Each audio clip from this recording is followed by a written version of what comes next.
Today's recipe is a really simple chicken bone broth. Now my chicken frames have been soaking for an hour in water, and to that I've added a tablespoon of apple cider vinegar. Then we're simply going to add the vegetables, some celery, I've got 3 small carrots, an onion in half, a clove of garlic and 3 bay leaves.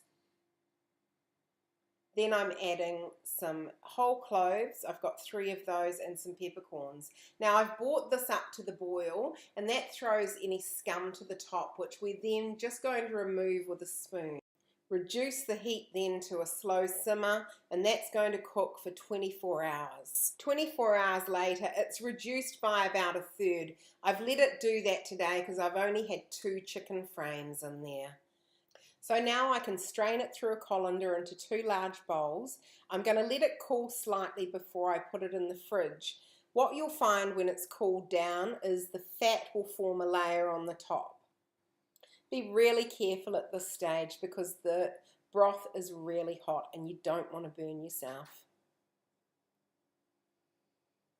So the fat is solidified on top. We're just going to remove this off. Sometimes I keep it and I actually cook with it. Then it can just be poured into whatever freezer-proof containers you've got. I like to do it in a quantity of about 1 litre. I find that's a good size. And what you're left with is a beautiful chicken broth, much more nutritious than anything you can buy in the supermarket. No preservatives or additives.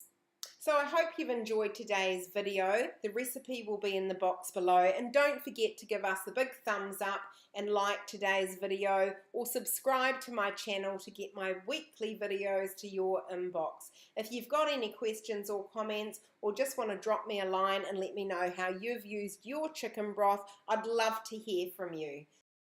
See you next week and we'll cook some more. Bye!